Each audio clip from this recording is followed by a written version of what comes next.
recently, as I'm sure many of you know, he got that interview that most journalists could only ever dream about. So here to tell us all about it, can you please give Francesco Sisci a very warm round of applause. I thank you very much for this. The Cold War, the world was split in two spheres of influence. I mean, there were the Soviets and there was America and there was the West, and there were some non-allied in between, but they were pulled and pushed on the two sides.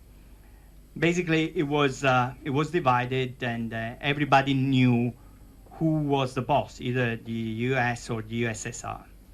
After the end of the Cold War, the US was the paramount leader, and for a time seemed that he could be the total, overall leader of the world. However, in the past 25 years, this total leadership has failed.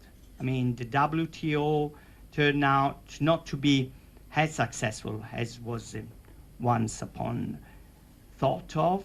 In fact, now there are the new free trade agreements with Asia or with Europe.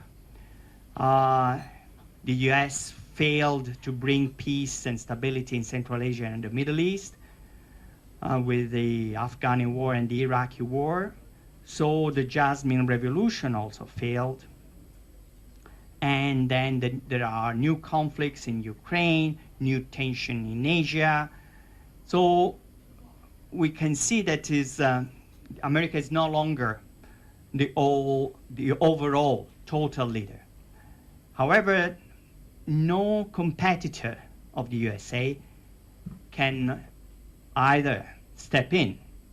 China failed to, so far at least, to become a global leader. It wasted its goodwill. It had gained in the late 90s with the financial crisis, in the complex friction and controversy over the Senkaku or the South China Sea.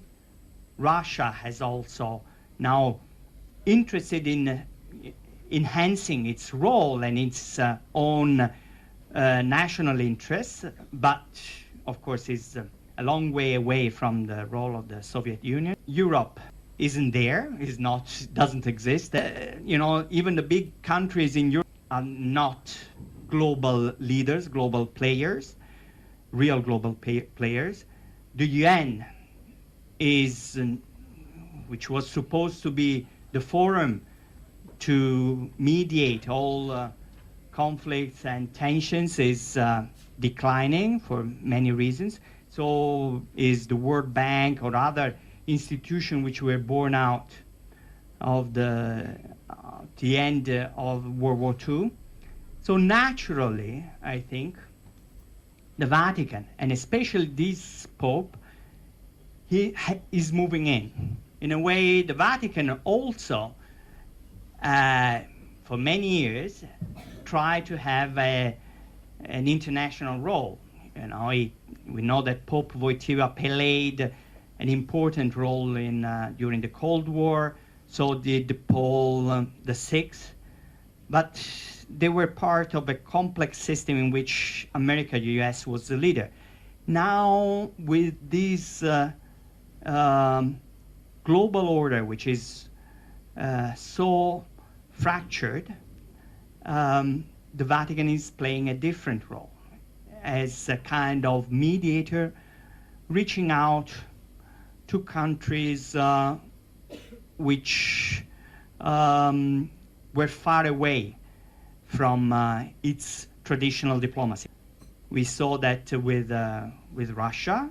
There was the groundbreaking meeting with Kirill in Cuba.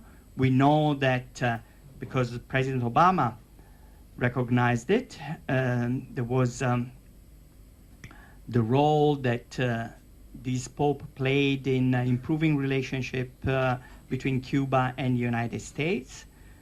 It played a role in Syria and the Middle East, stopping or preventing in some way U.S. intervention in Syria a couple of years ago. perhaps most importantly, reaching out to China in a very unprecedented way.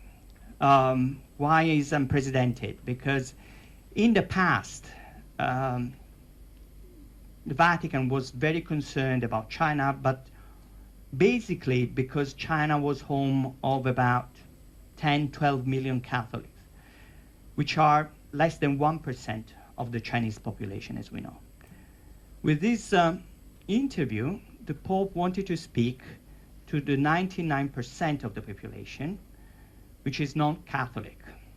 And he wanted to address the problem of the concern and worries about China that the world has overall. China is not only a problem for China, China Rise is a problem for the world. He addressed this. So the reach, I think, of this interview is that of a global leader, of somebody who speaks for the world overall, not for any particular country, not for any particular organization. It's a new game. Now, what kind of role will the Vatican play and how effective will be? We don't know, but I would say that there are a few elements which we can think about after this interview.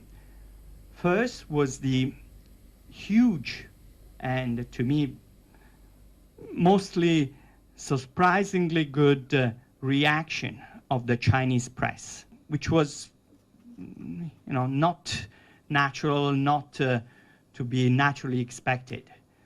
I think there were over 100 articles in the Chinese press, and there was an editorial in the Global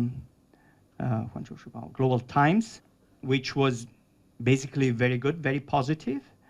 And an editorial in the Global Times is not as good as an editorial in the People's Daily, which we know reflects the voice of the party leadership, but an editorial in the Global Times, which is the sister, belongs to the People's Daily, is already extremely good and extremely important. It's just one step removed from, I would say, the official will of the central leadership. So this, to me, means that China recognized the role of the Vatican, and because it recognizes that the Pope and the Vatican has a role of moral, spiritual leadership in the West. I mean, you may be Catholic, you may not be Catholic.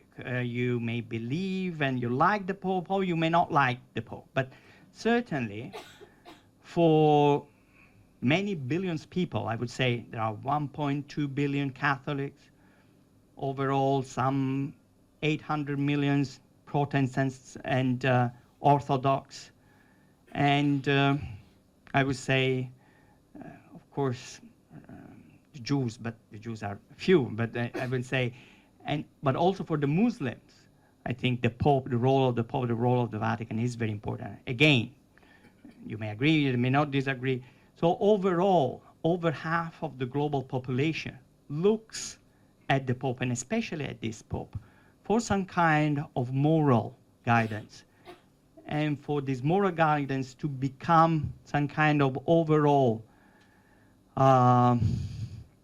geopolitical guidance. The step is not too far away. So maybe with this Chinese recognition, we are witnessing a game change in global politics, in which the Vatican maybe could play an even bigger role than in the past. Why? Because there is a void. There was a void, and this Pope has been quick to step in.